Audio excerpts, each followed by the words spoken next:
السلام علیکم جی، کیا حال چال ہے آپ سب لوگوں کے؟ میں امید کرتی ہوں کہ آپ سب بالکل ٹھیک ٹھاک ہوں گے، خیر خیریت سے ہوں گے۔ ناول عنکبوت بائی نور راجپوت کی یہ ایپیسوڈ نمبر 78 ہے۔ روشنیوں کی جھلکیاں ایک دوسرے سے ٹکرا رہی تھیں۔ کیمرے کے لینس کے سامنے فلم کی ہیروئن ایک نیا چہرہ اپنی ڈائیلاگ ڈیلیوری دہرا رہی تھی۔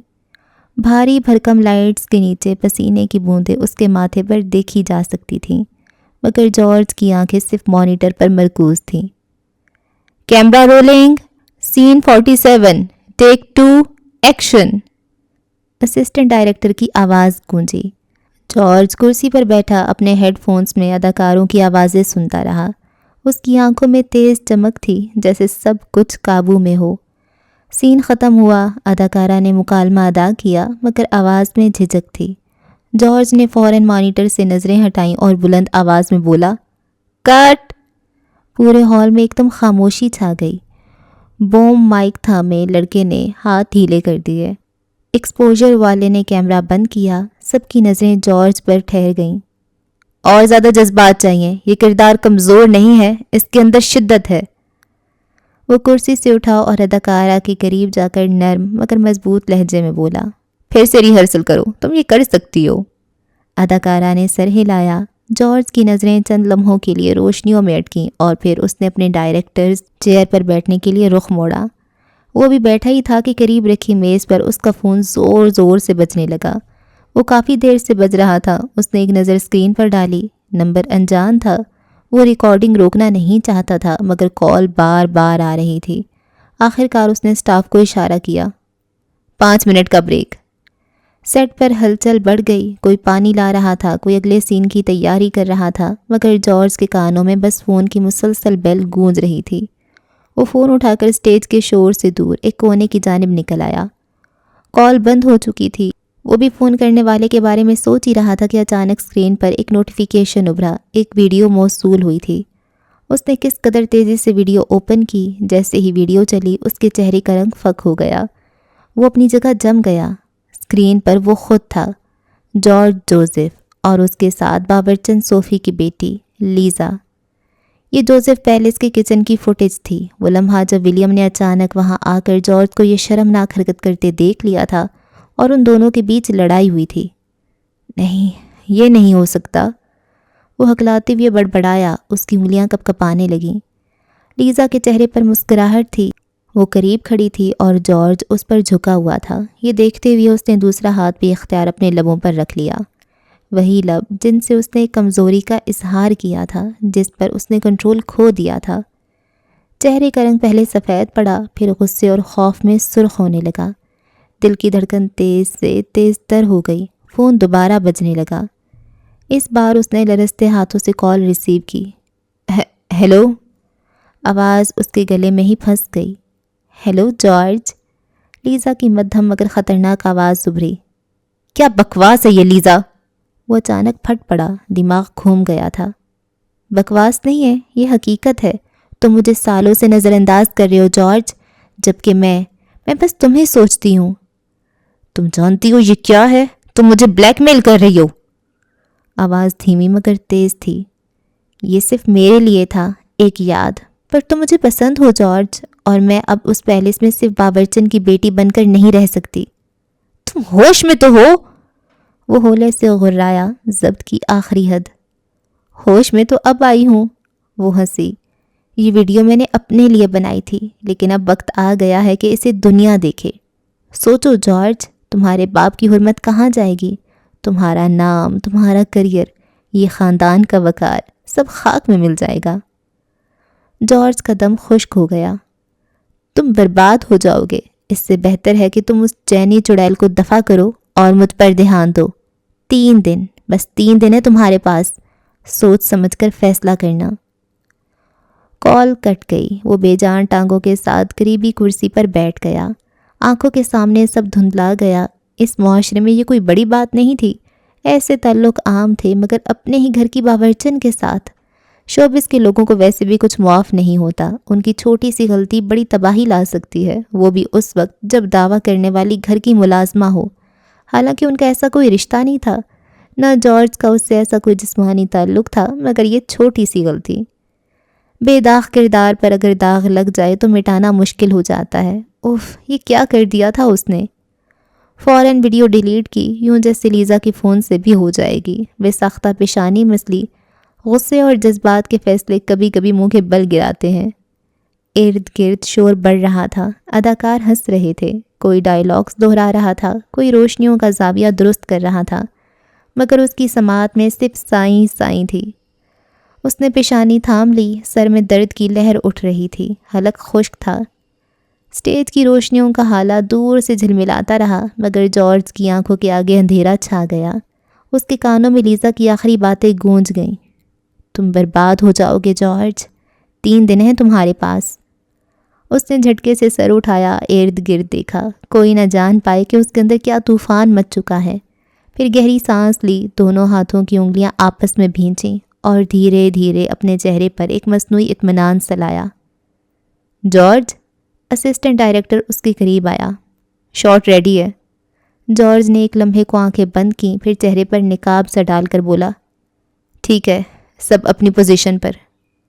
اس کی آواز میں اعتماد تھا، مگر دل کے اندر دھڑکن اتنی تیز تھی جیسے ابھی باہر نکل آئے گی۔ وہ واپس ڈائریکٹرز چیئر پر بیٹھ گیا۔ کیمرہ مین نے سوالیہ نظروں سے دیکھا، جیسے جاننا چاہتا ہو کہ سب واقعی ٹھیک ہے یا نہیں۔ جارج نے فوراً مانیٹر کی طرف نظریں گاڑ لیں۔ Camera rolling, sound okay, action. Heroine اپنے ڈائیلاگ دہرا رہی تھی، مگر جارج کا دماغ وہاں نہیں تھا۔ ویڈیو کے ایک ایک فریم نے اسے اپنی گرفت میں جکڑ رکھا تھا۔ وہ سوچ بھی نہیں سکتا تھا کہ اگر یہ باہر نکل گئی تو مسٹر جوزف کے سامنے وہ کس منہ سے کھڑا ہوگا۔ سٹار لائٹ اسٹوڈیو کی شہرت کا کیا ہوگا؟ اس کا حلق خشک تھا۔ وہ پانی کی بوتل کھول رہا تھا کہ اچانک ہیروئن کی آواز ٹوٹی، مکالمہ لڑکھڑا گیا۔ کٹ! اس کی آواز بے قابو ہو گئی، وہ اپنی جھنجھلاہٹ پر قابو نہ رکھ سکا۔ یہ کیا ہے؟ کہا تھا نا فیلنگز چاہیے، تمہاری آنکھوں میں وہ آگ کیوں نہیں آ رہی؟ اداکارہ کے چہرے پر مایوسی چھا گئی، سیٹ پر خاموشی چھا گئی۔ سب کو اندازہ ہو چکا تھا کہ ڈائریکٹر کے موڈ میں کچھ گڑبڑ تھی۔ اس نے گہری سانس لی، آواز نرم کی۔ دیکھو، مجھے تم پر یقین ہے، مگر یہ سین تبھی کام کرے گا جب تم اپنی روح ڈال دو گی۔ وہ کھڑا ہوا، اداکارہ کے قریب گیا اور اپنی ہتھیلی سے اشارہ کیا، جیسے وہ جذبات کو ہاتھ سے کھینچ رہا ہو۔ یہ کردار اندر سے ٹوٹا ہوا ہے، اسے اپنی پوری زندگی ایک لمحے میں بکھرتی دکھانی ہے، دل کی دھڑکن، سانسیں، ہر چیز۔ وہ کہہ تو اداکارہ کو رہا تھا، در حقیقت یہ اس کے اپنے دل کی حالت تھی۔ وہ اپنے ہی الفاظ میں اپنی ٹوٹ پھوٹ بیان کر رہا تھا۔ سمجھی؟ آہستہ سے پوچھا۔ اداکارہ نے خاموشی سے سر ہلایا۔ جارج نے دوبارہ کرسی پر بیٹھتے ہوئے موبائل پر نظر ڈالی۔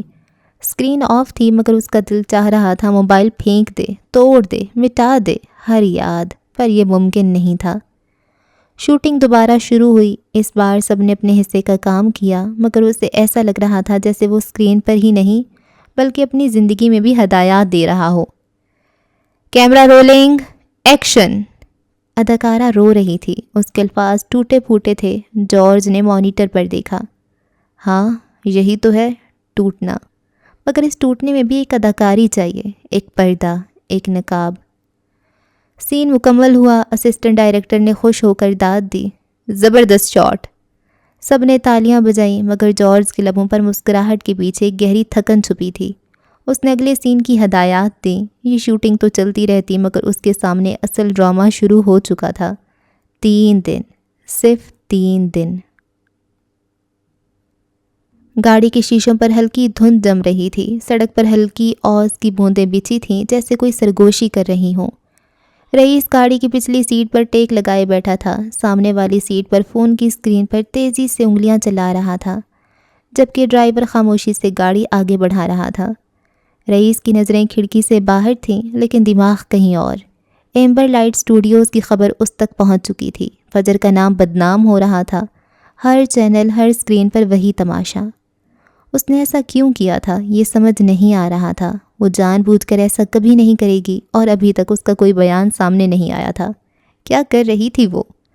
بھویں سکڑی ہوئی تھی اور چہرے پر گہری سنجیدگی۔ چھوٹے سے بات کر رہا ہوں، آخر مکڑی نے ایسا بلنڈر کیوں مارا؟ رئیس نے پلکیں جھکائے خاموشی سے سنا۔ تو ملنے کب آؤ گے چھوٹے؟ مکڑی نے ایسا کیوں کیا؟ انٹرنیشنل بدنامی کیوں لی؟ مجھے سب جاننا ہے۔ اپنے ٹائپ کیا میسج بھی سنایا۔ فی الوقت میں اپنی بیوی کے ساتھ ڈنر پر ہوں، ابھی نہیں آ سکتا۔ یہ میسج پڑھتے ہی مراد کے چہرے پر استہزاء سا ابھرا۔ آگ لگا کر محترمہ ڈنر کر رہی ہے، کمال ہے۔ رئیس خاموش رہا، یوں جیسے اس کی باتیں انسنی کر رہا ہو، جیسے کچھ سنا ہی نہ ہو۔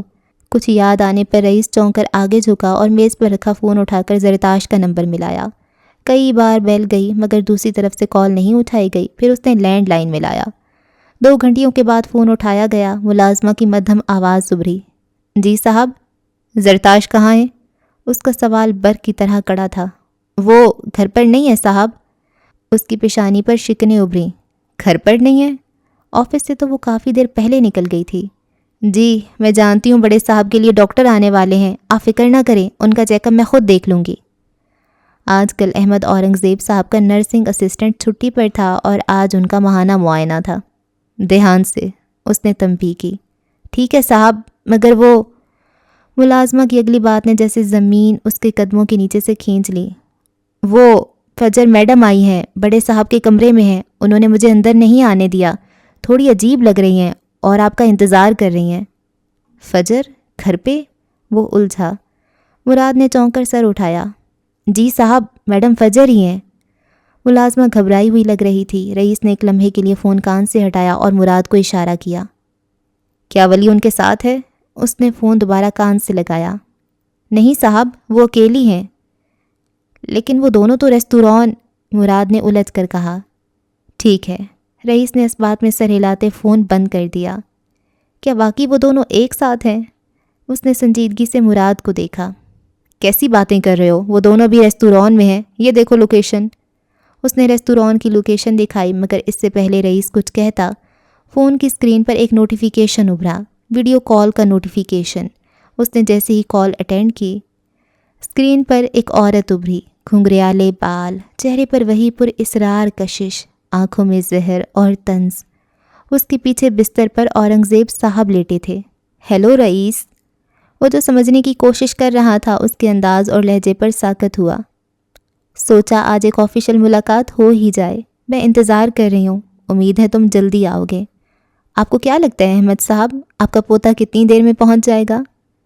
اس نے موبائل کا رخ ان کی جانب کیا جن کے چہرے پر دہشت کے سائے تھے۔ میں انتظار کر رہی ہوں۔ وہ رئیس کو دیکھتے ہوئے مسکرائی اور کال کاٹ دی۔ یہ کیا تھا؟ مراد الجھا، جبکہ رئیس کے ہاتھ سے فون لڑک کر نیچے گر گیا۔ اس کا دل زوردار دھڑکنوں میں بندھ گیا۔ یہ ناممکن ہے، وہ ہولے سے بڑبڑایا۔ یہ فجر ایک وقت میں 2 جگہ پر کیسے؟ مراد ششتر سا بولا جبکہ رئیس کے لیے دنیا 360 درجے پر گھوم گئی۔ یہ فجر نہیں ہے۔ اس کی آواز دور سے آتی سنائی دے رہی تھی۔ یہ منار ہے۔ منار؟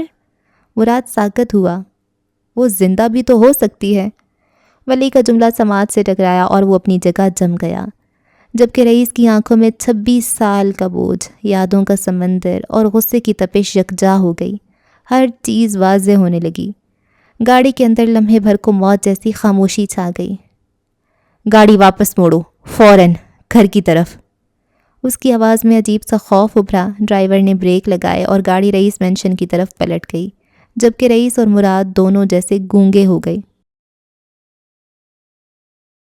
کمرے میں نیم اندھیرا تھا، پردے گرے ہوئے تھے اور صرف بیڈ سائڈ لیمپ کی زرد روشنی احمد اورنگزیب کے چہرے پر پڑ رہی تھی۔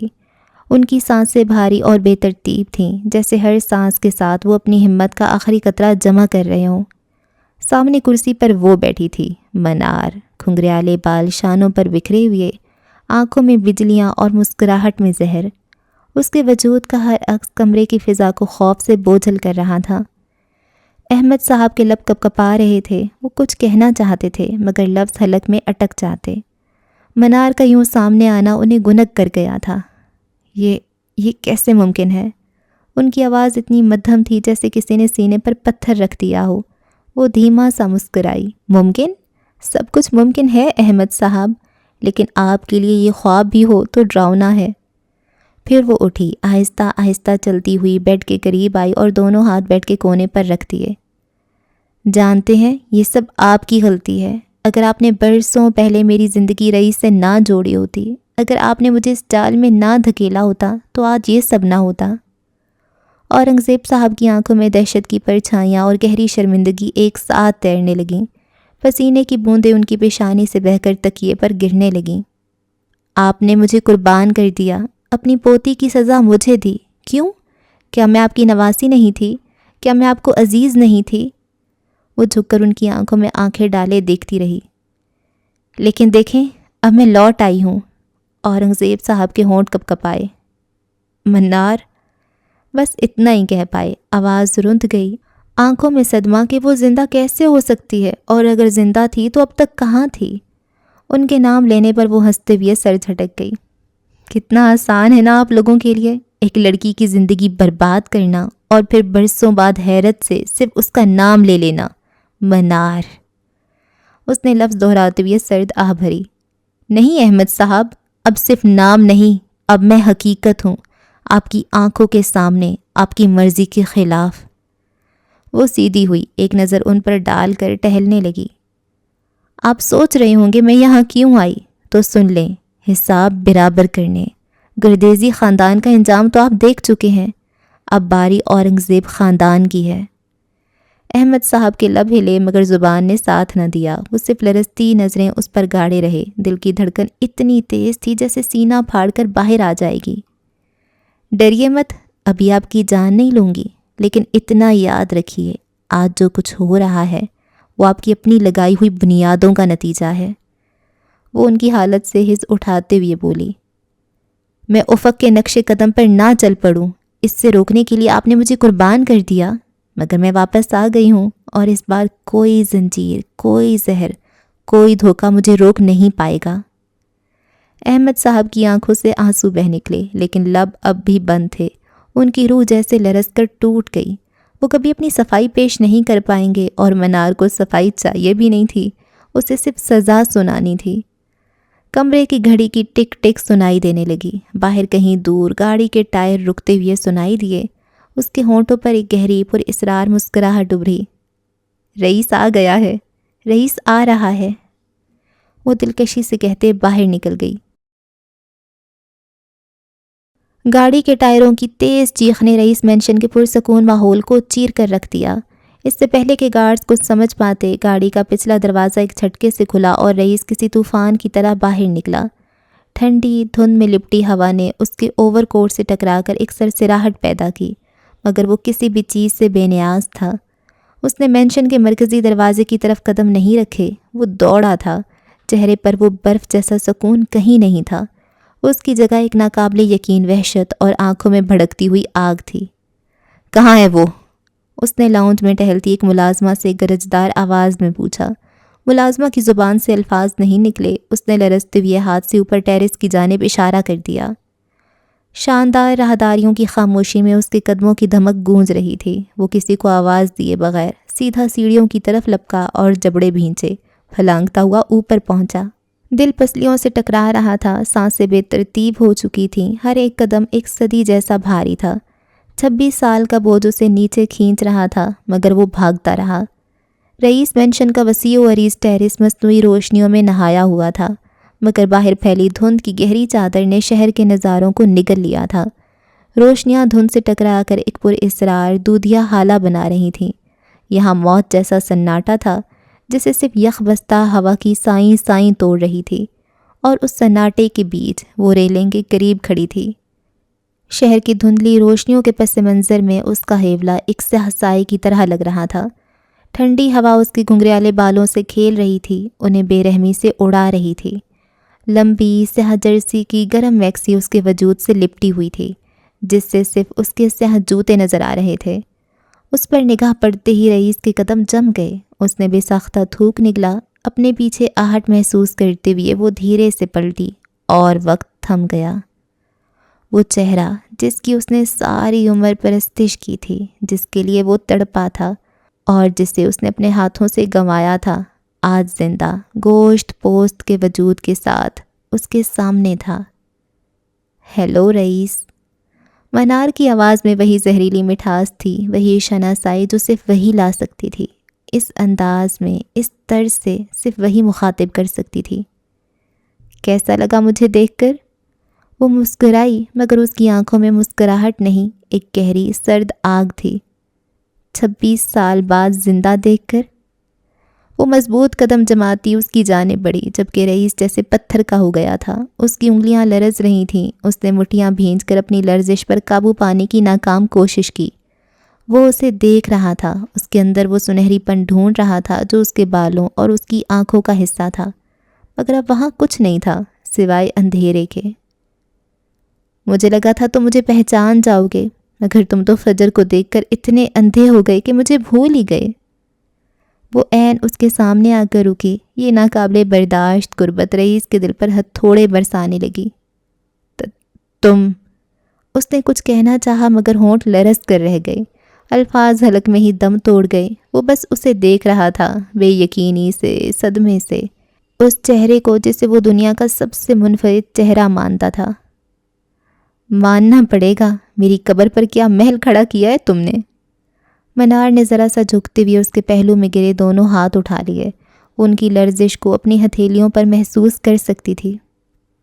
بہت انتظار کیا میں نے اس دن کا، تم سے ملنے کا رئیس، سالوں انتظار کیا۔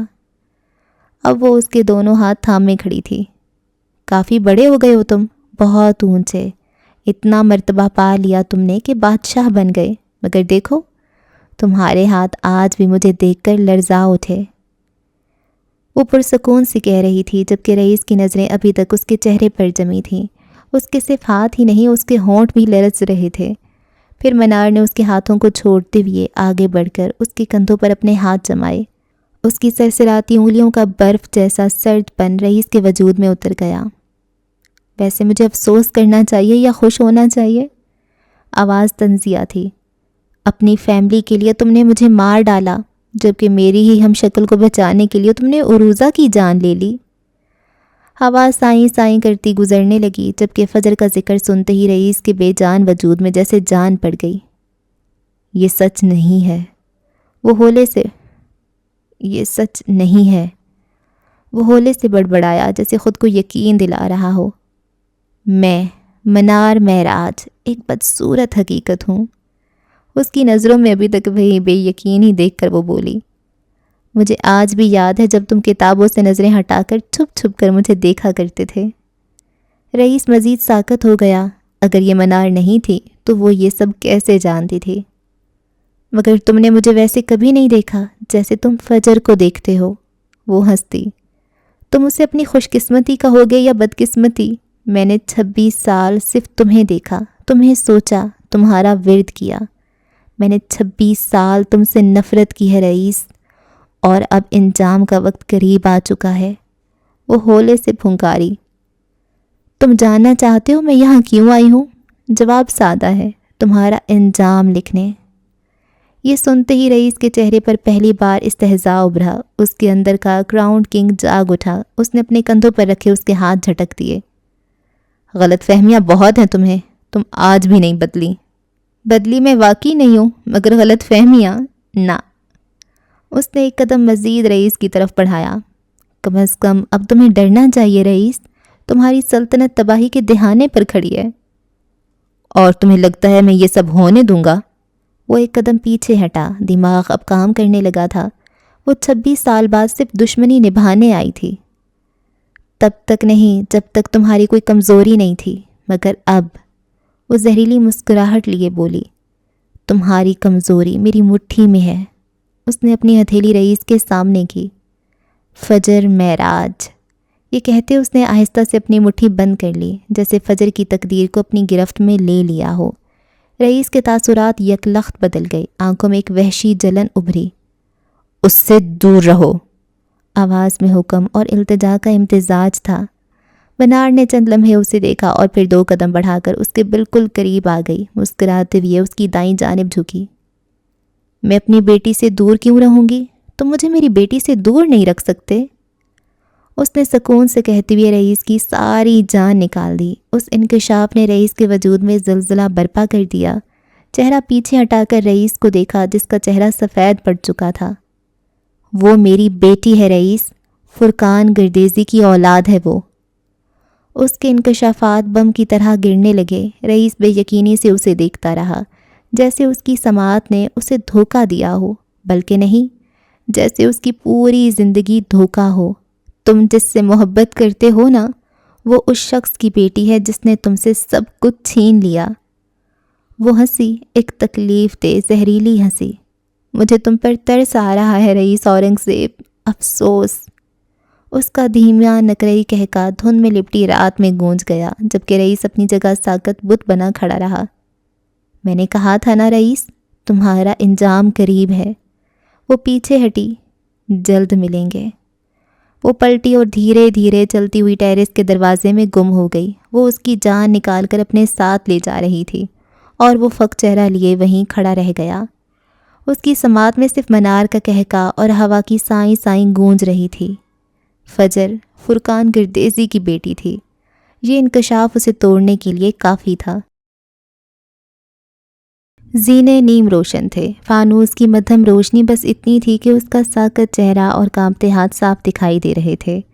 وہ سیڑھیوں پر بیٹھا تھا، جیسے زمین نے اس کے قدموں کی طاقت چھین لی ہو۔ پہیوں کی ہلکی چرچراہٹ سنائی دی۔ زرتاش آہستگی سے ویل چیئر دھکیلتی ہوئی قریب آئی۔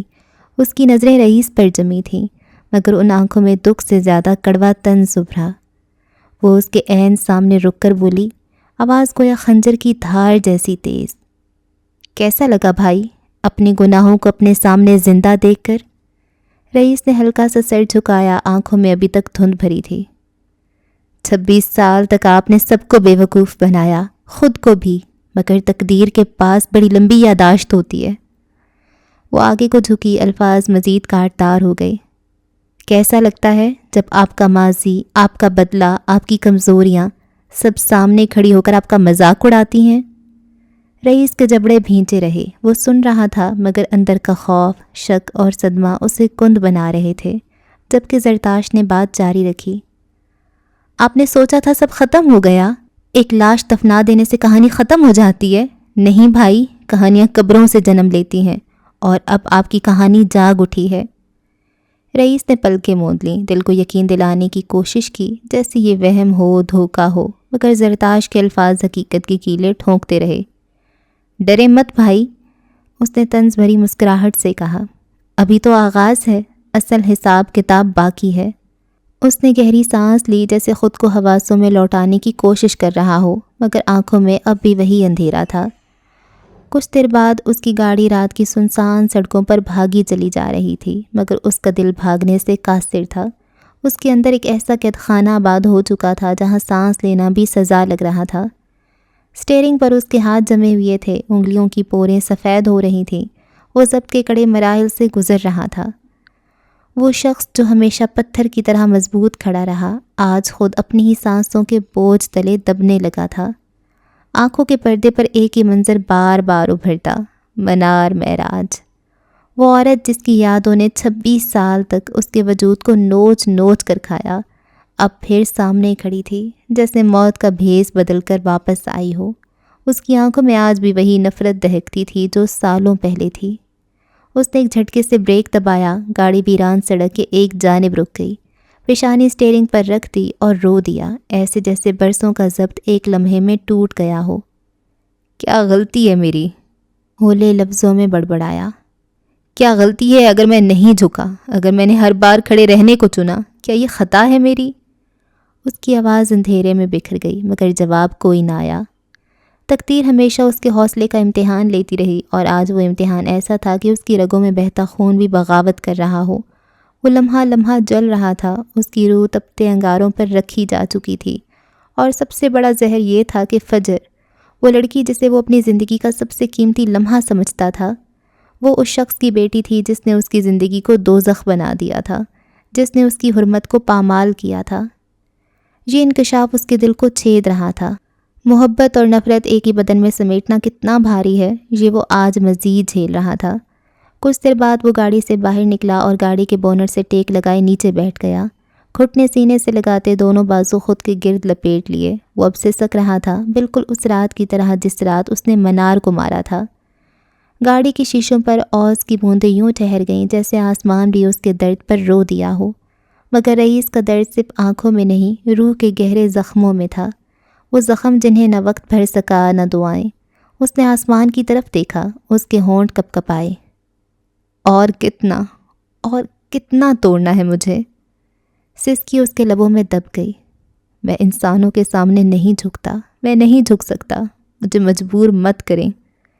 وہ گر نہیں سکتا تھا، وہ جھک نہیں سکتا تھا، تقدیر اس کے حوصلے کا اتنا امتحان کیوں لیتی تھی؟ ہر بار اسے گھٹنوں پر لائے جانے کی سازش کی جاتی تھی، آخر کب تک؟ سڑک خاموش تھی مگر اس کے اندر برسات جاری رہی۔ بڑے بڑے آئینوں اور سنہری لائٹ سے سجا وہ ڈریسنگ روم گویا کسی شاہی قلعے کے خفیہ خزانے جیسا تھا۔ دیواروں پر ترتیب سے لٹکے ہینگرز پر 100 سے زیادہ dresses, Dior, Chanel, Prada, Alexander McQueen, Gucci اور ایسے کئی نام جنہیں دیکھنے کا خواب بہت لوگ اپنی آنکھوں میں سجاتے ہیں مگر حقیقت میں چھو نہیں پاتے۔ شیشوں کے بکسوں میں قیمتی ہینڈ بیگز کتاروں میں رکھے تھے، ہر ایک لاکھوں کا۔ شوکیس میں جوتوں کی کلیکشن، بوٹس، ہیلز، سب اپنے وجود پر غرور کرتے ہوئے جگمگا رہے تھے۔ کمرے کے بیچ میں فجر کھڑی تھی، اس کا چہرہ سپاٹ، بالکل جذبات سے خالی نظر آتا تھا، مگر اس کی ہیزل آنکھوں میں جلن چھپی ہوئی تھی۔ وہ ایک ایک سوٹ کے سامنے رکتی، لمحے بھر کے لیے دیکھتی، پھر آگے بڑھ جاتی، جیسے وہ کپڑوں کو نہیں اپنے زخموں کو تول رہی ہو۔ اچانک اس کی نظریں کونے میں رکھے ایک میز پر جا ٹھہریں۔ وہاں ایک بڑا سا بکے رکھا تھا جس میں گہرے سرخ گلاب اور کالی آرکیڈز تھیں۔ یہ پھول خوبصورت ہونے کے باوجود عجیب سی نحوست لیے ہوئے لگ رہے تھے۔ بکے کے ساتھ ایک سفید کارڈ تھا، اس پر سنہری ابری ہوئی تحریر میں کچھ درج تھا۔ منار معراج آپ سب کو اپنے ساتھ ایک نئے آغاز کی خوشی میں مدعو کرتی ہیں۔ وینیو برج منار، گرینڈ ہال، دن ہفتہ، شب 9 بجے۔ کارڈ کے نیچے ایک QR کوڈ بھی پرنٹ تھا۔ جیسے ہی فجر نے موبائل نکال کر اس پر کیمرہ ڈالا، فون کی اسکرین پر فوراً ایک ویڈیو نوٹ نمودار ہوا۔ اس کا ویڈیو نوٹ۔ منار کی آواز ڈریسنگ روم کی خاموش فضا میں گونجی۔ میں جانتی ہوں آپ سب حیران ہوں گے، مگر وقت بدلنے والا ہے کیونکہ منار معراج زندہ ہے۔ ہاں، وہ منار جسے آپ سب بھول گئے تھے، جس کے نام پر صرف قصے کہانیاں باقی تھے، وہ اب واپس آ گئی ہے۔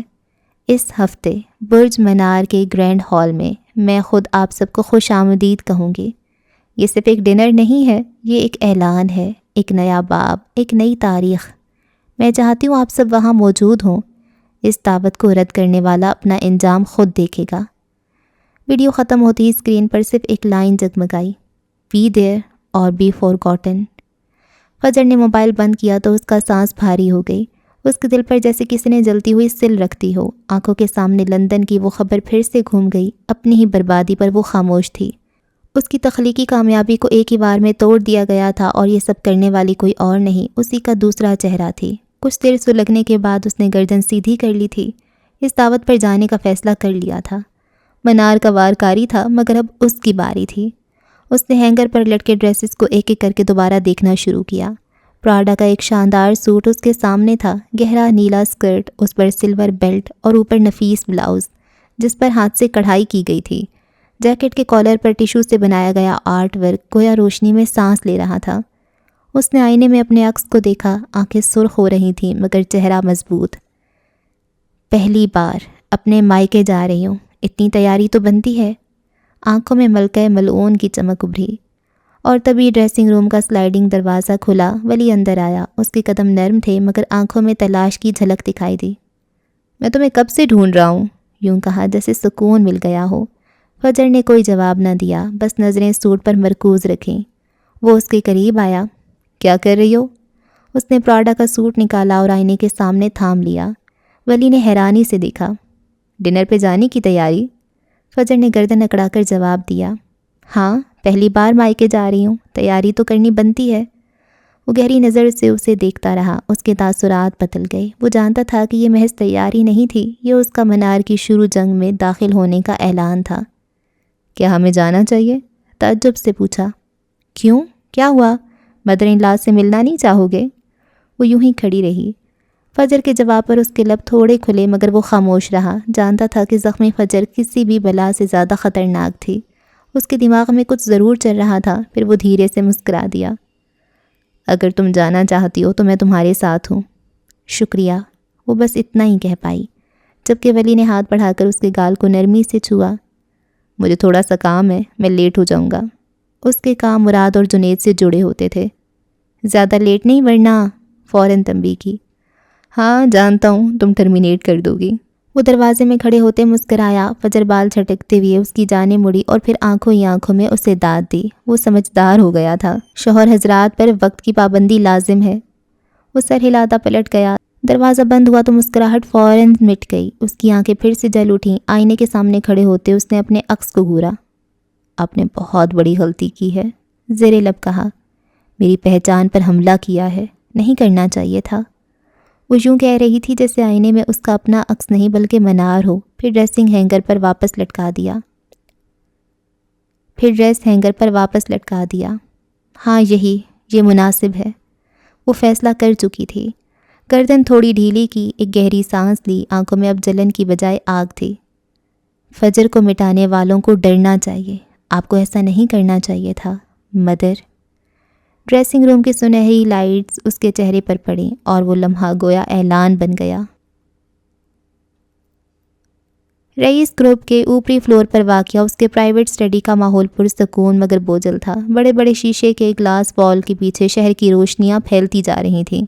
وہ پھر سے کھڑا تھا، پورے قد کے ساتھ، دونوں ہاتھ پینٹ کی جیبوں میں ڈالے۔ زندگی میں کچھ بھی ہو جائے مگر دنیا کو اپنی خاموشی سے قابو میں کیے ہوئے تھا۔ میز پر رکھا وہی سرخ اور سیاہ بکے ابھی تک پڑا تھا، ساتھ وہ کارڈ جس پر منار کا نام اور برج منار کا وینیو درج تھا۔ مراد نے کارڈ اٹھایا، غصے اور بے چینی سے اس پر درج الفاظ پڑھتے ہوئے پوچھا، کیا سوچ رہے ہو رئیس؟ میں جاؤں گا، رئیس نے جواب دیا۔ تم وہاں نہیں جاؤ گے۔ مراد بدک اٹھا۔ رئیس پلٹا نہیں، اس کی آنکھیں اب بھی گلاس بال کے پار خلا میں جمی تھیں۔ وہ عورت نہیں، وہ ڈائن ہے، وہ جادوگرنی ہے، وہ خون چوسنے والی بلا ہے، وہ تمہارے ہر زخم میں زہر بھرتی آئی ہے، وہ بہت خطرناک ہے، تمہیں اس کے کھیل میں قدم رکھنے کی کوئی ضرورت نہیں۔ کمرے میں گہری خاموشی چھا گئی اور یہ خاموشی کاٹنے لگی۔ اس سے تنگ آ کر مراد اس کی جانب بڑھا۔ تم چپ کیوں ہو رئیس؟ کچھ بولو۔ وہ جھنجھلایا ہوا تھا۔ لمحے بھر کو رئیس کے لب ذرا سا ہلے، پھر وہ دھیرے دھیرے بولا، آواز اتنی مدھم مگر وزنی تھی، میں وہاں جا رہا ہوں۔ مراد کی آنکھیں صدمے سے پھیل گئیں۔ وہ لمحہ ایسا تھا جیسے رئیس نے کوئی فیصلہ نہیں بلکہ اعلان کیا ہو، ایک ایسا اعلان جو پورے شہر تک پہنچ گیا ہو۔ اور جیسے ہی یہ الفاظ فضا میں پھیلے، کہیں دور بیٹھی منار مسکرا دی، جیسے جانتی ہو وہ آئے گا۔ لیکن رئیس، وہ لڑکھڑائے لہجے میں بولا، وہ تمہیں اپنے جال میں پھانس لے گی، وہ کسی بھی حد تک جا سکتی ہے، مجھے اس پر بھروسہ نہیں ہے۔ رئیس نے آہستگی سے گردن موڑ کر اسے دیکھا۔ اگر ہمیں جاننا ہے کہ وہ کیا کرنا چاہ رہی ہے تو اس کے آس پاس رہنا ضروری ہے۔ یہ سنتے ہی مراد کا دماغ گھوما۔ پھر نکاح کر لو اس سے، خبیث انسان، وہ چڑھ کر کہتا پلٹ گیا۔ سمجھ نہیں آ رہا تمہیں کہ یہ خطرناک ہے؟ رئیس کے لبوں پر ایک تلخ لکیر ابھری۔ خطرہ تو وہ لمحہ ہے جب ہم اندھے رہتے ہیں، منار اندھیروں سے کھلتی ہے، میں اس کے سامنے روشنی بن کر کھڑا ہونا چاہتا ہوں۔ جاؤ، ضرور جاؤ، بلکہ شیروانی پہن جانا، کیا پتہ تمہارے انتظار میں لہنگا پہن کر بیٹھی ہو۔ وہ جل کڑ کر کہتا باہر نکل گیا۔ رئیس نے گہری سانس لی اور پلٹ کر گلاس وال سے باہر دیکھا، جیسے خود سے کوئی عہد باندھ رہا ہو۔ مجھے وہ شکار نہیں بننا جو آسانی سے پھنس جائے۔ کمرے میں دوبارہ خاموشی چھا گئی، صرف شہر کی روشنیوں کی باز گشت باقی تھی اور رئیس کا فیصلہ پہاڑ کی طرح اٹل۔ اگر وہ لوٹ آئی تھی تو وہ بھی اب بادشاہ بن چکا تھا۔ بادشاہ اور ملکہ کی اس جنگ میں کون جیتے گا، یہ فیصلہ وقت پر چھوڑ دیتے ہیں۔ فلک کھڑکی کے پاس کھڑی تھی، باہر آسمان پر ہلکے بادل تیر رہے تھے، ہوا میں نمی اور اداسی تھی۔ کمرے کے اندر نیم اندھیرا، ایک طرف اسٹڈی ٹیبل پر بکھرے کاغذات اور کھلی ڈائری، دوسری طرف میز پر رکھا وہی بکے اور کارڈ جس پر سنہری حروف میں منار معراج کا نام جگمگا رہا تھا۔ اس نے وہ کارڈ اٹھایا، چند لمحے خاموشی سے دیکھتی رہی، پھر اس کے چہرے پر ایک عجیب سا کھنچاؤ آیا، انگلیاں کانپنے لگیں۔ اگلے ہی پل اس نے کارڈ کو مٹھی میں بھینچ ڈالا، جیسے اسے چیر کر رکھ دینا چاہتی ہو۔ اس کی سانسیں تیز ہو گئیں، لب کپ کپائے، آنکھوں کے سامنے سب کچھ گھومنے لگا۔ وہ رئیس جس نے پوری عمر منار کے نام پر لٹا دی، وہ رئیس جو آج بھی منار کے نام پر تھم جاتا تھا، اور وہ فجر جو منار کی ہم شکل تھی۔ دو ہم شکل، اس کے ہونٹوں سے آہستہ آواز نکلی، ایک جس سے وہ کبھی محبت کرتا تھا اور دوسری جس کے لیے وہ سب کچھ کر سکتا تھا۔ اس کے دل پر جیسے کسی نے دہکتی سل رکھ دی، آنکھوں میں نمی اور غصہ ایک ساتھ اترنے لگے۔ وہ ان عورتوں کے چنگل سے اسے کیسے نکالے گی؟ ان کے سامنے ہوتے ہوئے وہ فلک کو بھلا کیوں دیکھے گا؟ وہ عورت جس نے کئی سال اس خاندان کو ہانٹ کیا، جس نے ہر ایک کو زخم دیے، جس نے سب کو اندھیروں میں دھکیل دیا، وہ زندہ تھی اور اب اس نے اپنے زندہ ہونے کا اعلان کر دیا تھا۔ اس کی آنکھوں کے سامنے منار کا وہ مسکراتا چہرہ آیا۔ وہ ویڈیو نوٹ میں سب کو دعوت دے رہا تھا۔ وہ مسکراہٹ فلک کے لیے طنز تھی، ایک چبھتا ہوا زہر۔ اس نے پورے خاندان کو بلایا تھا۔ وہ سمجھنے کی کوشش کر رہی تھی کہ رئیس اس وقت کیسا محسوس کر رہا ہوگا۔ یہ ناانصافی ہے۔ باہر آسمان کو دیکھتے ہوئے اس کی آنکھیں بھر آ گئیں۔ میرے پاس گنے چنے دن تھے۔ وہ کرسی پر بیٹھ گئی، دونوں ہاتھ میں کارڈ بھیج کر گھٹنوں پر ٹکا دیا، آنکھیں بند کی تو یوں لگا جیسے اندر سے جل رہی ہو۔ اور اب وہ آ گئی ہے۔ یہ تو غلط ہے اللہ جی۔ اس کا دل چیخ اٹھا۔ منار کی واپسی اس کے لیے کسی قیامت سے کم نہ تھی۔ یہ صرف ایک عورت کی واپسی نہیں تھی، یہ پرانی یادوں، پرانے زخموں اور رئیس کے دل کے سب رازوں کی واپسی تھی۔ اگر رئیس کے پاس یہ دونوں عورتیں ہیں تو میں کہاں کھڑی ہوں؟ یہ سوال ڈنک مار رہا تھا۔ اس کے اندر سلگتی ہوئی آگ بھڑکنے لگی، آنکھوں میں جلن، خوف، بے بسی اور غصہ، سب کچھ ایک ساتھ تڑپ اٹھے۔ وہ دھیرے سے بڑبڑائی، منار تمہیں واپس نہیں آنا چاہیے تھا۔ اس نے کارڈ کو مزید زور سے مٹھی میں دبایا، کاغذ کی لکیریں اس کی ہتھیلی میں نقش ہو گئیں، جیسے کوئی داغ ہمیشہ کے لیے ثبت ہو گیا ہو۔ فلک عالمگیر سلگ رہی تھی، اندر ہی اندر، جیسے کسی نے اس کی روح کو دہکتے کوئلوں پر رکھ دیا ہو۔ شام اپنے بال کھولے گہری ہونے لگی تو آسمان پر بادلوں کی گرج اور بارش کی مسلسل جھڑی نے پورے شہر کو اپنی لپیٹ میں لے لیا۔ شہر کے شور سے ذرا ہٹ کر ایک پرسکون علاقے میں برج منار اپنی سرمئی پتھروں کا ڈھانچہ لیے کھڑا تھا۔ اس کی اونچی اونچی کھڑکیاں، تیز زاویوں والی چھتیں اور بارش میں چمکتے پتھر کسی عام گھر کی نہیں، بلکہ ایک ایسی پناہ گاہ کی کہانی سناتے تھے جہاں صدیوں پرانے راز دفن ہوں۔ یہ عمارت بظاہر ایک محل تھی، مگر اس کی بناوٹ میں ایک عجیب سا خوف چھپا تھا۔ لمبی سیاہ گاڑیاں ایک کے بعد ایک آ کر محل کے آہنی گیٹ کے آگے رکنے لگیں۔ گیٹ کے دونوں جانب پرانے دیودار کے درخت ہوا کے ساتھ جھوم رہے تھے اور ان کی شاخوں کی سرسراہٹ ایسی محسوس ہوتی تھی جیسے کوئی سرگوشیاں کر رہا ہو۔ سب سے پہلے گاڑی رکی اور دروازہ کھلتے ہی وجاہت عالمگیر، ان کی بیوی اور ترنم بیگم باہر نکلے۔ ان کے ساتھ بشارت اور اس کی بیوی بھی تھے۔ اماں نے اپنے شال کو مضبوطی سے لپیٹا، ان کی آنکھوں میں ایک انجانا خوف لہرایا۔ محل کے پتھروں میں چھپی پر اسراریت کو دیکھتے ہی ان کا دل لرزا اٹھا۔ اس کے بعد فخر اور اس کی بیوی فاخرہ اترے۔ فخر نے اپنی گھڑی پر ایک سرد نگاہ ڈالی اور لہجے میں خفگی بھر کر گویا ہوا، یہ سب کچھ وقت ضائع کرنے کے سوا کچھ نہیں۔ مگر اس کی بیوی فاخرہ کی آنکھوں میں ایک تجسس تھا، جیسے وہ اس پر اسرار دعوت کے پس پردہ چھپے رازوں سے پردہ اٹھانا چاہتی ہو۔ ان کے ساتھ فلک بھی تھی جو بالکل خاموش تھی۔ وہ ایک موٹی اونی فراک پہنے، کندھوں پر گرم سکارف ڈالے اور اونی ٹوپی اوڑے ہوئے تھی۔ اس کی چھوٹی نوز پن روشنی میں چمک رہی تھی، مگر آنکھوں میں گہری تشویش اور بے چینی واضح تھی۔ وہ خاموشی سے قدم اٹھاتی محل کی جانب بڑھی۔ اس کا سفید لباس بارش کے دھندلکے میں ایک مدھم روشنی کی طرح دکھائی دے رہا تھا۔ تیسری گاڑی سے زرتاش اور احمد اورنگزیب نے قدم رنجا فرمایا۔ زرتاش اور اورنگزیب صاحب دونوں ویل چیئر پر تھے۔ اورنگزیب صاحب نے محل کو دیکھا اور ان کے اندر ایک ہی سوچ دوڑ گئی، یقیناً ڈائن کے محل کو بھی یوں ہی ہونا چاہیے، سرد، خالی اور خوفناک۔ اور پھر وہ گاڑی آئی جس کا سب کو انتظار تھا، فجر اور ولی۔ گاڑی رکی، ولی نے خود دروازہ کھولا، باہر بارش کی بوندیں جیسے ایک دم تیز ہو گئیں۔ فجر نے گاڑی سے قدم رکھا اور گردن اٹھا کر پورے محل کا جائزہ لیا۔ سرمئی پتھروں کا یہ مکان، یہی ہو سکتا تھا منار کی پہچان۔ وہ آج پراڈا کے نفیس سوٹ میں، گہرا نیلا اسکرٹ، سلور بیلٹ کے ساتھ ایک نفیس بلاؤز اور اس پر جیکٹ جس کے کالر پر ٹیشو سے کڑھائی کا منفرد ڈیزائن بنا ہوا تھا۔ بارش میں اس کی جیکٹ کے کنارے جھلملائے اور یہ منظر ایسا لگا جیسے کوئی ملکہ ملعون اپنے حریف کے تخت پر چڑھائی کرنے آئی ہو۔ اس کی ہیزل آنکھیں یوں دہک رہی تھیں جیسے کسی طوفان کا پیغام دے رہی ہوں۔ باری باری ان سب کو اندر لے جایا گیا۔ جیسے ہی محل کے بڑے وزنی دروازے کھلے، اندر کی فضا نے سب کو گھیر لیا۔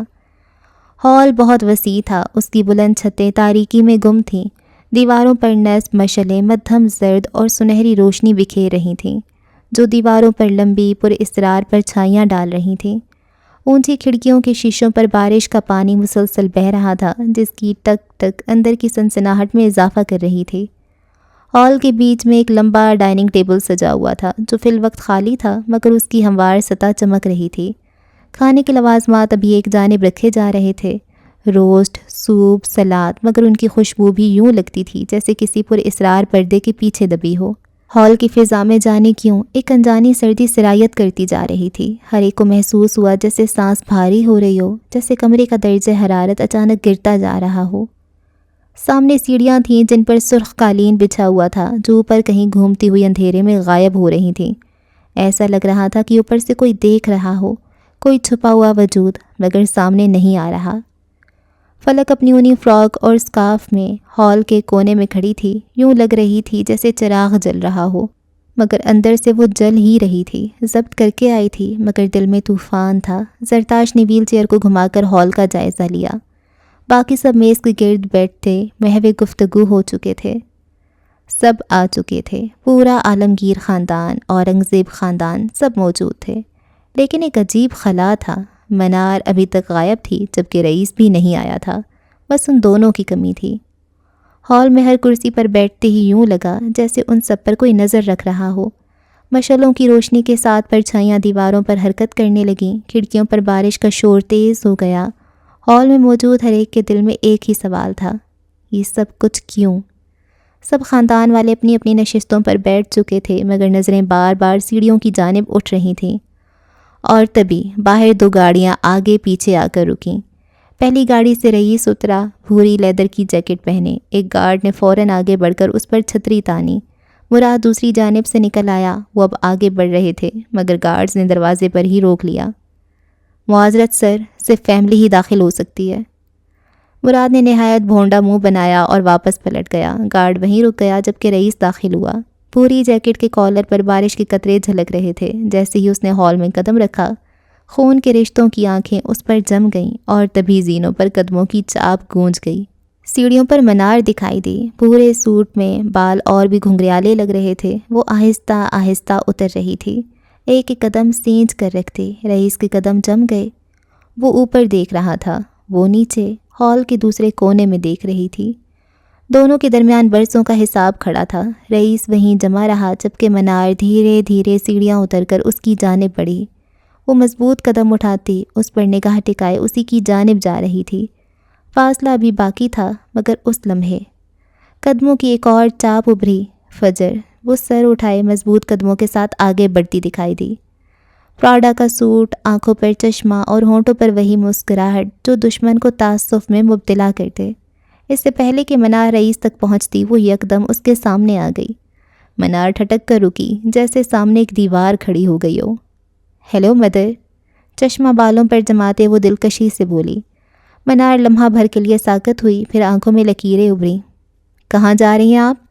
اس کے سوال پر منار نے گردن ذرا جھکائی، رئیس کو دیکھا جو پیچھے کھڑا تھا اور پھر اس کے آگے کھڑی فجر کو۔ اعلان واضح تھا، بادشاہ تک پہنچنے کے لیے بیگم کو پار کرنا ہوگا۔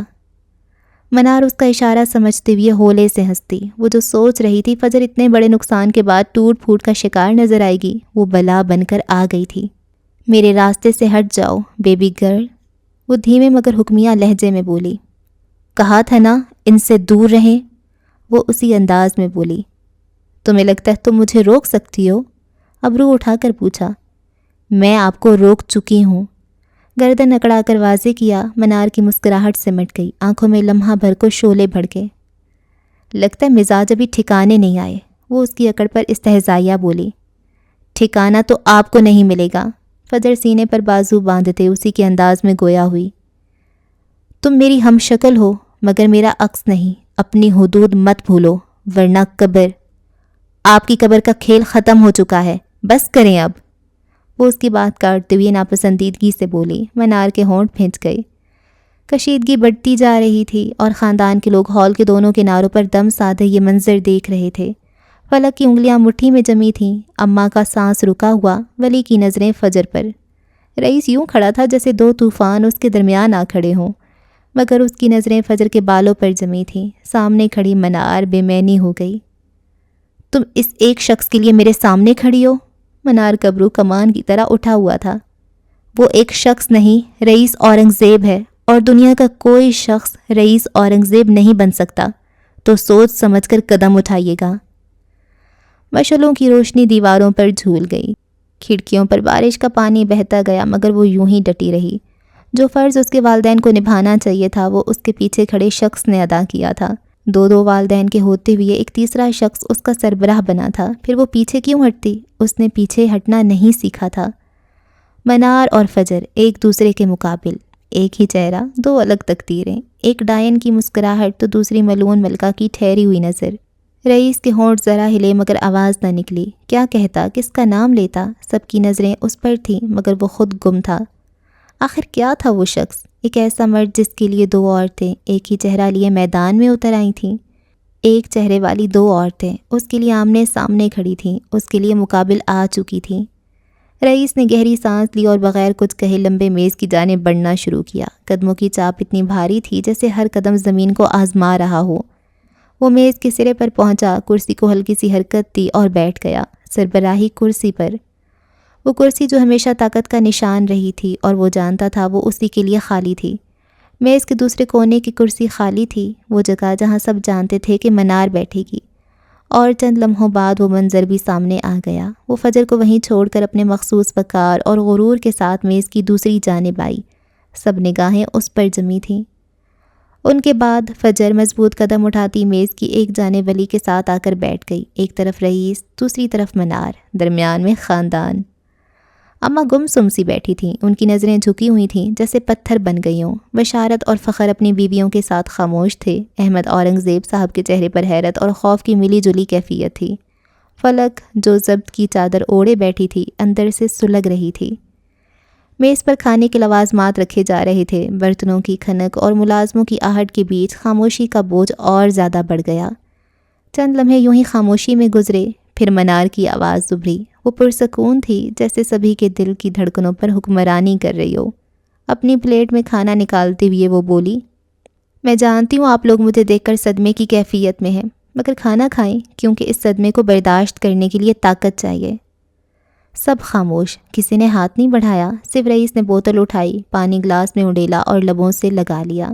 نگاہیں البتہ منار پر جمی رہیں۔ وہ کرسی ذرا پیچھے کھینچ کر ٹانگ پر ٹانگ جمائے بیٹھا تھا، چہرے پر سنجیدگی کی گہری لکیریں تھیں، جبکہ منار نے خاموشی کو توڑتے ہوئے بات جاری رکھی۔ سالوں پہلے میری ایک غلطی کو میری موت بنایا گیا، اور پھر میری موت کو میری خودکشی کا نام دے دیا گیا۔ اس کی آواز میں زہر گھلا سکوت تھا۔ اور یہ سب کرنے والا کون تھا؟ آپ سب جانتے ہیں، مگر کسی نے آواز نہیں اٹھائی، کسی نے سوال نہیں کیا۔ کیوں؟ اس نے نگاہ اماں پر ڈالی۔ اماں، آپ نے بھی سوال نہیں اٹھایا، آپ تو ایڈوکیٹ تھیں۔ ترنم بیگم پتھر کی مورت بنی بیٹھی تھیں، نظریں میز پر جمی ہوئی تھیں۔ وہ نہ فجر کو دیکھ رہی تھیں اور نہ منار کو۔ اسی لمحے اس خاموش فضا میں اچانک فجر کی ہنسی ابھری۔ سب چونکے، نگاہیں فوراً اس پر جم گئیں۔ وہ اور ولی سرگوشیوں میں مصروف تھے۔ ویسے میں نے کبھی غور نہیں کیا کہ مرد کے ہاتھ میں شادی کی انگوٹھی اتنی اچھی لگتی ہے۔ وہ اس کے صاف ہاتھ کو دیکھتے ہوئے بولی، مٹھی پر تھوڑی ٹکائے اس کی نظریں ولی کی انگلی میں چمکتی اس سادہ سی سلور انگوٹھی پر جمی تھیں۔ شادی شدہ مرد کو پہننی چاہیے تاکہ دوسری عورتوں کو تنبیہ ملتی رہے۔ پھر وہ ہنسی، ایک ہلکی سی مگر اتنی غیر متوقع کہ جیسے خاموشی کو چیرتی ہوئی نکل گئی ہو۔ تمہارے ہاتھ میں اسے دیکھتی ہوں تو ملکیت کا احساس ہوتا ہے۔ ولی نے نظریں جھکا لی مگر اس کے ہونٹوں پر ہلکی سی مسکراہٹ دوڑ گئی۔ وہ یوں کہہ رہی تھی جیسے اپنے شوہر کے ساتھ کینڈل لائٹ ڈنر پر آئی ہو اور وہاں اس میز پر اس کے علاوہ مزید 11 افراد موجود نہ ہوں۔ منار نے سر اٹھایا، اب ہمیں سکیڑی، وہ انہیں دیکھ رہی تھی۔ ویسے یہاں کافی ٹھنڈ ہے نا؟ اس کی آواز خاموشی میں سنائی دی۔ ولی نے سمجھتے ہوئے اپنا کوٹ اتارا اور اس کے کندھوں پر ڈال دیا۔ منار انہیں گھور رہی تھی۔ فجر نے جب سب کی نظریں خود پر محسوس کیں تو مصنوعی شرمندگی ظاہر کی۔ وہ چپ ہوئی تو منار نے تعصب سے سر ہلایا۔ نظریں ابھی تک ان پر ہی تھیں۔ وہ زیر لب بڑبڑائی، دیز ٹو برٹس۔ اس سے پہلے وہ دوبارہ بات شروع کرتی، فجر نے اچانک ملازم کو پکارا، ایکسکیوز می۔ سب کی نگاہیں پھر سے اس پر اٹھ گئیں۔ منار کے لبوں پر رکی ہوئی بات وہیں رہ گئی۔ کیا مجھے چائے مل سکتی ہے؟ دیسی چائے، خالص دودھ والی؟ مکمل سنجیدگی سے کہا۔ یہاں مجھے نظر نہیں آ رہی، کم چینی اور تیز پتی والی۔ ملازم فوراً سر جھکائے بولا، جی میڈم میں لاتا ہوں۔ اور کافی؟ فوراً پوچھا۔ میرے ہسبینڈ کافی پیتے ہیں، پلیز ان کے لیے کافی لے آئیں، یہ پہلی بار اپنے سسرال آئے ہیں، آپ لوگوں کو خیال رکھنا چاہیے، یہ اس منار کے داماد ہیں۔ ہال میں لمحہ بھر کے لیے مکمل سکوت چھا گیا۔ ولی کا چہرہ ضبط کے باعث سرخ پڑ گیا، ہونٹوں پر مسکراہٹ دبانے کی کوشش واضح تھی، جبکہ منار کا چہرہ غصے سے سرخ ہو گیا، اس کی آنکھوں میں خون اترا۔ فجر نے گردن ذرا سا ترچھی کی اور سب کو مخاطب کیا، ویسے آپ سب چپ کیوں بیٹھے ہیں؟ کیا کسی کو بھوک نہیں لگی؟ بگ بی آپ کچھ لیں گے؟ کئی دنوں بعد رئیس سے اس نے براہ راست بات کی تھی۔ اس کے یوں پوچھنے پر رئیس نے سر جھکایا، ہونٹوں پر ہلکی سی مسکراہٹ ابھری۔ اس کے چہرے پر پہلی بار کئی دنوں بعد نرمی کی ایک لہر آئی۔ کئی دنوں بعد وہ مسکرایا تھا، بلکہ اس وقت ضبط کرنا مشکل ہو رہا تھا، مگر اگلے ہی پل وہ اپنے تاثر پر قابو پا چکا تھا۔ گلا صاف کرتے ہوئے بولا، نو آئی ایم اوکے۔ فجر نے ہلکا سا سر ہلایا، پھر سامنے بیٹھی فلک کو دیکھا۔ اور فلک تم نے کچھ نہیں کھایا؟ پلیز ان کے لیے فرینچ فرائز لائیں، انہیں پسند ہیں۔ وہ اونچی آواز میں ملازم سے کہہ رہی تھی، ان کا خیال کریں، یہ رائٹر ہیں، ہمارا سرمایہ، انہیں بھوکا نہیں۔ کیا تم اپنی بکواس بند کرو گی؟ منار کی دھیمی مگر واضح گرج ابھری۔ فجر نے بے ساختہ اس کی جانب دیکھا۔ کیا مطلب، ہم یہاں بول نہیں سکتے؟ اس نے ہلکی سی معصومیت سے آنکھیں پھیلائیں۔ انویٹیشن کارڈ پر تو نہیں لکھا کہ منہ بند رکھنے؟ ساتھ بیٹھے ولی کا سر مزید جھک گیا، جبکہ رئیس کی آنکھوں میں دلچسپی اتر آئی۔ یہ منظر کسی نے خواب میں بھی نہیں سوچا تھا۔ ہال میں وقت جیسے تھم گیا تھا۔ منار نے خود پر قابو پایا اور گردن سیدھی کی، ایک بھرپور اعتماد کے ساتھ رئیس کو دیکھا۔ اس کی آنکھوں کی روشنی میں نہ خوف تھا نہ لجاجت، صرف نفرت تھی۔ میرا اعلان سب سن لیں، یہ ہماری کہانی ہے، منار معراج اور رئیس اورنگزیب کی۔ سالوں پہلے جب میری موت کو خودکشی کا نام دیا گیا تھا، سب خاموش تھے، کسی نے سوال نہیں اٹھایا، کسی نے سچ جاننے کی کوشش نہ کی، سب مجھے بھول گئے، سب نے اسے میرا انجام مان لیا، مگر یہ میرا انجام نہیں تھا، انجام اب لکھا جائے گا۔ وہ قہربار نظروں سے صرف اور صرف رئیس کو دیکھ رہی تھی۔ میں سب کو وارن کر رہی ہوں، یہ کھیل صرف میرا اور رئیس کا ہے، جو اس میں قدم رکھے گا مارا جائے گا۔ جیسے سب 26 سال پہلے اندھے اور گونگے بن گئے تھے، ویسے ہی بنے رہیں۔ کسی بھی قسم کی ہوشیاری کی تو اپنی جان سے ہاتھ دھو بیٹھیں گے۔ ہال میں بیٹھے سب کے دل دھڑکنے لگے۔ فجر کی آنکھوں میں ایک عجب چمک ابھری، مگر اس کے ہونٹ خاموش تھے۔ ولی کے ہاتھ میز کے نیچے مکھی کی طرح بند ہو گئے۔ فلک کی پلکوں پر لرزش آئی، مگر وہ اپنے ضبط کو پکڑے بیٹھی رہی۔ ترنم بیگم نے آہستہ سے آنکھیں بند کر لیں، جیسے وہ پھر ایک بار اسی اندھیرے میں لوٹ گئی ہوں جہاں برسوں پہلے بیٹی کو کھو دیا تھا۔ منار نے نگاہیں سب پر دوڑائیں، پھر دوبارہ رئیس کو دیکھا۔ آج یہاں ایک خاندان کی کمی ہے، جانتے ہو کس کی؟ گردیزی خاندان۔ افسوس کہ آنے کے لیے کوئی بچا ہی نہیں، اس لیے سوچ سمجھ کر قدم اٹھائیں یا پھر خاموشی سے الگ رہیں۔ میں آپ لوگوں کو بخش رہی ہوں، اتنا کافی ہے۔ اس کے آخری الفاظ کے ساتھ ہی ہال پر ایک بوجھل سکوت چھا گیا۔ کسی کے پاس کہنے کو کچھ نہ تھا، صرف بارش کی بوندوں کا شور جو شیشوں پہ بہہ رہا تھا، جیسے محل کے اندر گونجنے والی اس ملکہ کی وارننگ کی تصدیق کر رہا ہو۔ سب نے ملکہ کا پیغام سن لیا تھا، لیکن کوئی بھی جواب نہ دے پایا، اور پھر رئیس اٹھا، کرسی پیچھے دھکیل کر کھڑا ہوا، جیکٹ سیدھی کی اور منار کو دیکھا۔ تم کل بھی اندھی تھی، آج بھی اندھی ہو۔ یہ تو وقت بتائے گا کہ کون اندھا ہونے والا ہے۔ یہ انجام میں نے لکھا ہے رئیس اورنگزیب، اور تم اس سے بھاگ نہیں سکتے۔ الٹی گنتی شروع ہو چکی ہے۔ نا نا نا نا، رئیس نے نفی میں سر ہلایا۔ میں اپنی داستان کا مصنف ہوں، اور ابھی میں نے آخری باب نہیں لکھا۔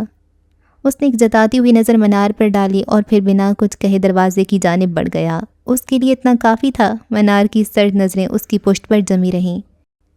رئیس کے پیچھے نکلتے ہوئے دروازہ آہستگی سے بند ہوا، مگر اس کی گونج دلوں میں باقی تھی۔ چند لمحوں کے بعد ہال میں ایک عجیب سا خالی پن چھا گیا، وہ خلا جو صرف کسی طاقتور وجود کے جانے کے بعد رہ جاتا ہے۔ باہر بارش کی لکیریں شیشوں پر تیز ہو گئیں، جیسے پوری دنیا اس لمحے کو دھو رہی ہو۔ فلک نے اپنی چیختی ہوئی سانس پر قابو پانے کی کوشش کی۔ وہ آہستگی سے اپنی جگہ سے اٹھی، اس کے ہاتھ لرز رہے تھے، مگر آنکھوں میں ایک نیا ٹھہراؤ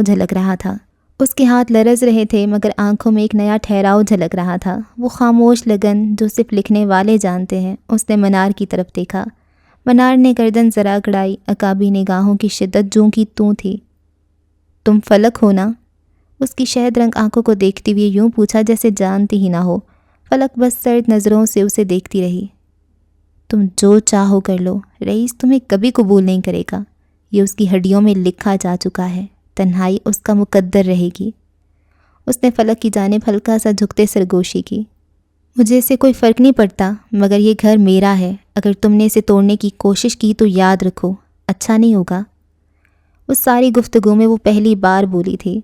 ہوگی منار معراج کسی سیاہ دنیا کی ملکہ، مگر یہ گھر اس کا تھا، اس گھر کی ملکہ وہ تھی اور وہ جتا چکی تھی۔ منار کے چہرے پر ایک لمحے کو خاموشی چھا گئی، پھر دھیرے سے طنزیہ مسکراہٹ ابھری، جیسے وہ فلک کی دھمکی کو اپنے اگلے کھیل کا حصہ سمجھ رہی ہو۔ جبکہ فلک اس پر گہری نظر ڈال کر دروازے کی جانب بڑھی۔ اس کے پیچھے فخر اور فاخرہ بھی تھے۔ جبکہ اماں اپنی جگہ یوں ہی بیٹھی تھیں، منار نے ایک نظر ان پر ڈالی۔ آپ نے میرا انتظار کیا اماں، آپ جانتی تھیں میں آؤں گی، دیکھیں میں آ گئی۔ تم کیوں آئی ہو منار؟ تم نہ آتی۔ اماں نے پہلی بار نظر اٹھا کر اسے دیکھا۔ منار کے چہرے پر سایہ سا لہرایا۔ تمہیں واپس نہیں آنا چاہیے تھا۔ وہ اٹھ کھڑی ہوئیں، بشارت نے انہیں سہارا دیا۔ منار کے ہونٹ بھینچ گئے۔ تمہیں نہیں آنا چاہیے تھا۔ اماں یہی جملہ دہراتے اپنے بھائی بھتیجے اور ان کی فیملی کے ساتھ دروازے کی جانب بڑھیں۔ احمد اورنگزیب صاحب اور زرتاش جو فجر اور ولی کی سائیڈ بیٹھے تھے، انہوں نے بھی اپنی ویل چیئر کھسکائی۔ اورنگزیب صاحب نے خالی کرسیوں پر ایک طویل نظر ڈالی، پھر ہونٹوں پر ایک باریک سی مسکراہٹ لاتے ہوئے اپنی ویل چیئر لیے دروازے کی جانب بڑھ گئے۔ ان کے پیچھے دیگر خاندان کے افراد بھی دبے قدموں، سر جھکائے بارش کی بوندوں میں اپنی گاڑیوں کی طرف بڑھنے لگے۔ زرتاش کو بھی ان کی پیروی کرنی پڑی، جبکہ فجر اور ولی ابھی وہیں تھے۔ اب تمہیں واپس جانے کے لیے بھی کوئی کارڈ چاہیے؟ منار نے کن اکھیوں سے اسے دیکھا جو سینے پر بازو باندھتے کھڑی تھی۔ نہیں، مگر آپ کو فیس کارڈ کھیلنا بند کرنا ہوگا، ورنہ کیا؟ وہ میز پر دونوں ہاتھ جمائے اس کی جانب جھکی۔ فجر نے خشک گلا تر کیا، زخمی نگاہوں سے اس عورت کو دیکھا جو اسے پیدا کرنے والی تھی، مگر سچ کہا تھا اس نے، پیدا کرنے سے کوئی ماں نہیں بن جاتی۔ چلیں ولی؟ بنا اس کی بات کا جواب دیے وہ ولی کی جانب مڑی جو پرسکون سا بیٹھا تھا۔ جو حکم میڈم۔ اٹھ کھڑا ہوا اور پھر ایک گہری جتاتی نظر منار پر ڈالی اور فجر کا ہاتھ تھامے باہر کی جانب بڑھ گیا۔ ان کے جاتے ہی سائے لمبے ہوتے گئے، گاڑیاں ایک ایک کر کے روانہ ہوئیں، ہر گاڑی اپنے ساتھ ایک کہانی، ایک دباؤ اور ایک راز لے کر اندھیرے میں گم ہوتی گئی۔ سب کو اپنے حصے کی موت خود جھیلنی تھی۔ پھر منار اور رئیس کی لڑائی سے ان کا تعلق، وہ مرے یا جئیں؟ جب آخری قدم بھی باہر نکلا تو محل اپنی خاموشی میں ڈھل گیا، مگر یہ خاموشی خالی نہیں تھی، دیواروں میں ایک گونج تھی، ایک غیر مرئی سرگوشی، جیسے ہر اینٹ اس رات کا گواہ بن گئی ہو۔ منار وہیں کھڑی رہی، پورے ہال پر نظر ڈالی، دشمنوں، ساتھیوں اور یادوں کے اس منظر کو اپنے ذہن میں قید کیا، اور پھر آہستگی سے باہر کی طرف بڑھی۔ بارش اس کے کندھوں پر گر رہی تھی، مگر وہ نہ گیلی محسوس ہوئی نہ بوجھل۔ اس کے باہر نکلتے ہی محل کا بڑا دروازہ دھیرے سے بند ہوا اور روشنی ایک ایک کر کے بجھ گئی۔ اوکے جی، تو یہ ایپیسوڈ بھی ہم یہاں پہ ختم کرتے ہیں، اور مزید ایک ایپیسوڈ رہتی ہے اور پھر یہ 12واں چیپٹر ختم ہو جائے گا اور پھر نیکسٹ چیپٹر آئے گا جو کہ لاسٹ ہوگا 13واں چیپٹر، اور اس میں تقریباً آ جائیں گی پتہ نہیں بہت ساری قسطیں۔ اچھا خیر، منار فائنلی کھل کے سامنے آ گئی ہے، اس کی رئیس سے ملاقات ہو گئی ہے، اور ہاں اب تو لاسٹ ایپیسوڈ آ ہی جانی چاہیے نا۔ اور وہ کیا کرنا چاہ رہی ہے کہ میرے اور رئیس کے بیچ میں کوئی نہ ہے۔ ٹھیک ہے، دیکھتے ہیں کیا کرنا کیا ہے، وہ کیسے اس کو نقصان پہنچائے گی۔ اس کی کمزوری فجر ہے، وہ فجر کو خود ہی کہہ رہی ہے کہ تم سائیڈ پر ہو جاؤ، سائیڈ پر ہو جائے، اور کیسے وہ رئیس کو نقصان پہنچا سکتی ہے؟ اور اگر وہ جیسے پہنچا سکتی ہے ویسے تو رئیس بھی پہنچا سکتا ہے، رئیس کو پتہ ہے وہ زندہ ہے، وہ اس کو یہیں سے پکڑوا کے لے جائے، بات ہی ختم، 2 گولیاں مارے، ختم قصہ کہانی، جو پہلے نہیں کیا تھا اب کر دیں۔ اور فجر کے ساتھ اس نے برا کیا تو فجر نے وہ جو اس نے اپنا دہشت بنائی ہوئی تھی نا کہ صحیح میں دہشت سے آؤں گی اور سارے ڈر کے میری بات سنیں گے، وہ اس نے بیچ میں ہنستی رہی، اس کی بات کو کسی نے مطلب وہ نا ماحول ایک ہو جاتا ہے، ایک دم سے لائٹ سا اس نے کر دیا۔ ٹھیک ہے، ولی کا کیا رول ہوگا، ولی کیا کرے گا اس سب میں؟ کچھ تو ظاہری بات ہے وہ مین ہیرو ہے، کچھ تو اس کی پلاننگ ہوگی ہی۔